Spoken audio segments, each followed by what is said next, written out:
ዘመን አሁን የደነገለ ዘመድም የሌለበት ነው።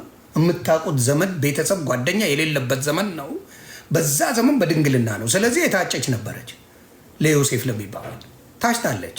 ልታገባ ነው። ህይወቷን ልጀምር ነው እና በድብቅ ሊተዋተው ምንድነው? ኖ ኖ ኖ ኖ ኖ እሱ ጮኞ አልነበረም። እሱ ምኗ ነበረ? ጠባቂዋ ነበር ብለው ይከራከራል። ኖ አይደል።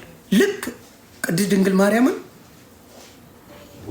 በቃ ምን አድርገው እንደ ሰው ማግባት የማትችል ምን አድርገው ያስባሉ። ከዛ በኋላ ቅድስና ከመጣ በኋላ ነው ያንን ያላደረገችው ያላገባችው እንጂ ነበረ። ከዛ ዮሴፍ በድብቅ ሊተዋት አሰበ ነው የሚለው። ጠበቃ ከነበረ ለምን ብሎ ነው የሚተዋት? ምን አገባው? ለቤተሰቦቿን አንጠልጥሎ የሚሰጠው ኧረ እርጉዝ ናት እቺ ሴትዮ ብለው አንጠልጥለ ነው የምትሰጠው።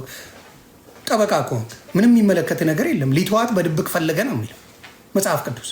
ከዛ በህልም ታየው መልአክ መጥቶ ዮሴፍ አትፍራ፣ ቅድስት ድንግል ማርያም የምትወልደው ኢየሱስ ይባላል፣ የዓለም ጌታ ነው ምናምን ብሎ በደንብ አድርጎ አጠገበው።